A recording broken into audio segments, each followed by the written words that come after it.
Welcome to Networks Looks At. Topics that are near and dear to our hearts at Networks, that are really at the core of who we are. We hope you really find these helpful, so enjoy it. Take care.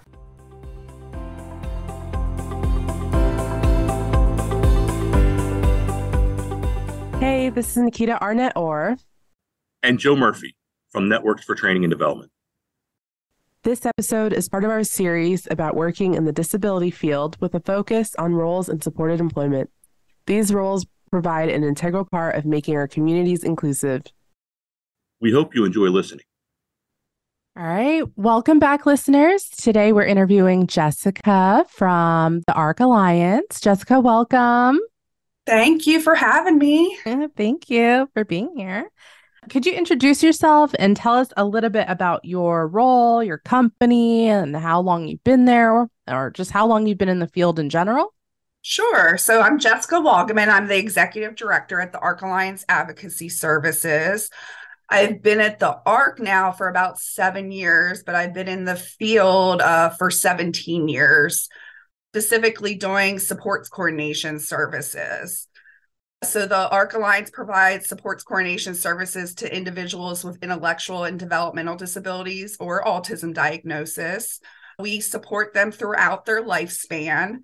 Currently, we serve around 1,700 individuals, and I have about 60 staff at this point. Oh my gosh, 1,700 individuals? Yes. What is the area? So we serve 6 different counties. So we're in Philadelphia, Montgomery, Bucks, Berks, Chester, and Delaware. Wow. But we are located in Montgomery County, but we do serve all the surrounding counties. Wow. That's a lot of people. Yes. That's amazing. And you've said you've been in the field for 17 years, but at the ARC for 7. Yeah. Why are you in this field? Like, why have you been in it for so long? 17 years. That's graduating high school. Yeah. So I actually started off in supports coordination right after college. So I started off as an SC, and it was such a great experience. I was new to the area, but with the caseload I had at first, it helped me get to know the area very well. I worked in Philadelphia, but it was just all the wonderful people that I got to meet and knowing that I was actually making an impact in their lives. And from there, I was fortunate enough to have the opportunity to continue to advance in my field, going from a supervisor to a unit manager to a director to now an executive director. So I think being able to move up and try different positions and grow within my field has really kept me around for a long time as well. Yeah, I love that you're speaking about the growth opportunities that are available in this field. I think really depends on the organization or the agency that you're working for. Some have a more established ladder to grow versus others, but it's really nice when you are able to share that you started out like at the bottom, like supports coordination, and worked your way up. I think that's really great for the career-minded folks. And that's, at the ARX Alliance, all of our directors, supervisors, they've all been SCs. So I think that helps a lot, especially when we have the new hires coming in, like letting them know we can relate to you. We've been in your shoes. We've done this role. So we understand where you're coming from. Oh, that's really good too, because no one likes being somewhere where like the manager, director doesn't understand. That's just not good. So that's really, really great. So you've kind of talked about it a little bit, but I just want to know what else makes the job so fulfilling and attractive? Why should people consider working in this field? Well, I know I mentioned that it feels good that I'm making an impact in people's lives, but the one thing I learned when I entered this field was I have a lot more to learn from the individuals that I support than they do from me. I have learned so much from the individuals that I've worked with and the families that I've worked with throughout the years, just really giving me a better perspective of life and understanding individuals in different situations. But it's an opportunity for you to grow as a person as well. I don't know if many jobs you can really say that you can learn so much from other individuals like we do. Mm-hmm. I'm thinking of other jobs and industries, and I'm like, construction? are you really learning about yourself in construction? Possibly. Yeah. But not in this way. So I Yeah. think Yeah. that's really wonderful. What do you think makes you really good at this job? I've been told that I'm a strong advocate. I'm very outspoken, and I believe when being an advocate, sometimes you have to be okay with ruffling some feathers. You're putting the individual or the system or your agency at first, depending on what you're advocating about. But being able to put those others first and being able to see the big picture as well. You need to be able to see 5 steps ahead when you're trying to make decisions or planning for an individual's life, or if I'm making decisions around the agency. So I would say between my advocacy and just being able to see the big picture really helps me with my job. Mm-hmm. And something you said earlier about how when you first started in the field as a supports coordinator in Philly, how it helped you to explore the area. I think that's also something that probably makes you really good at your job, right? Because you're open to learning and adventuring, it sounds like, Yes. just Yes. exploring. And I think that that's just a really, really great trait for people to have, just being open to learning. Absolutely. It is a job where you can make some great connections, and you're working within the intellectual disability system, but you're tapping into community resources and natural resources and other service systems. So you get to learn a whole lot about just the community in general and what's out there. Oh, yeah, absolutely. Supports coordinators, they have to know everything that's going on in the community, Yes, essentially. we are definitely the jack of all trades, that's for sure. Yeah.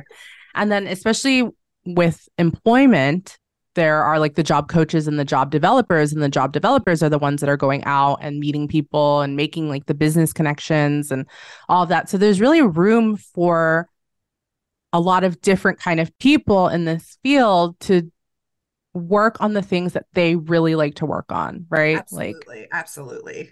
yeah. All right. Can you tell me about a feel good moment, maybe something funny that's happened at work? I'm sure over 17 years, there's been a ton of moments.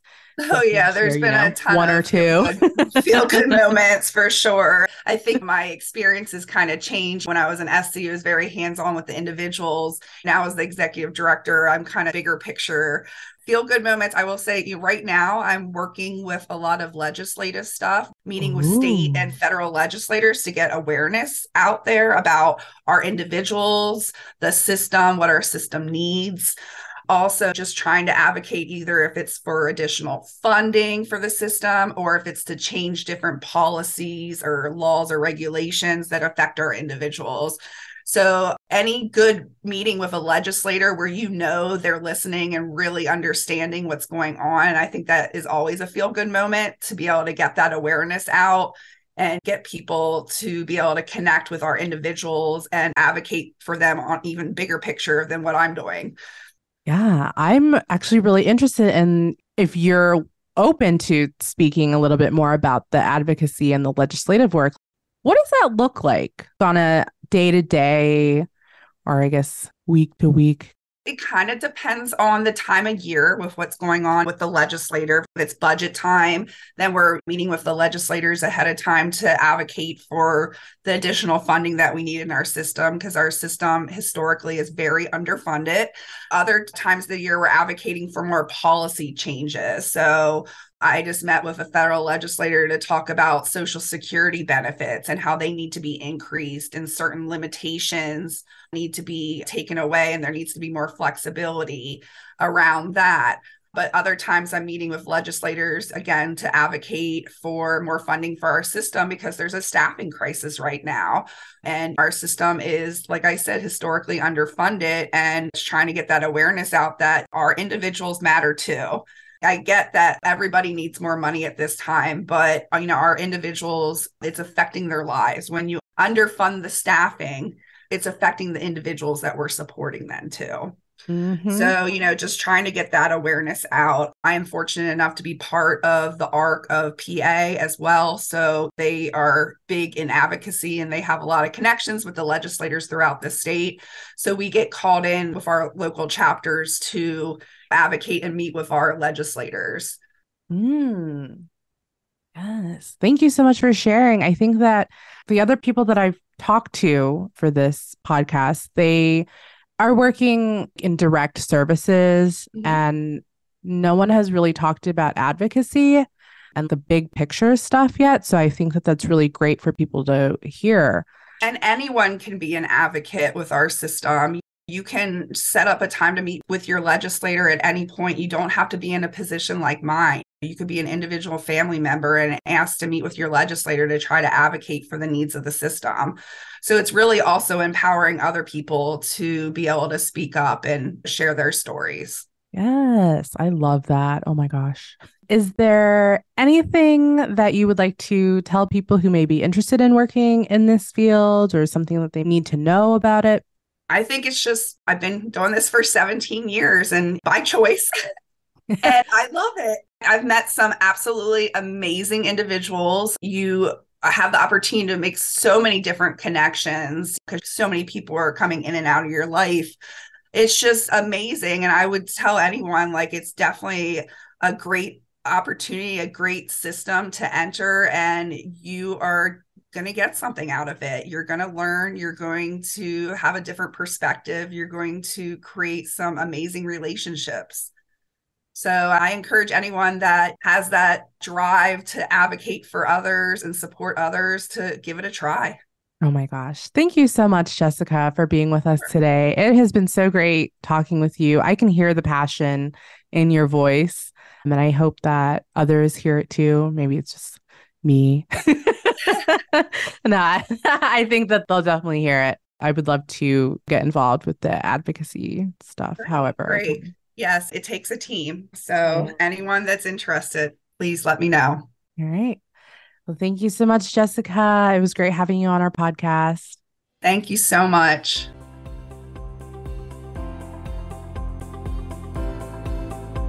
Thank you for listening. We hope the information provided was helpful. Don't forget to stop by our website and take advantage of all we have to offer.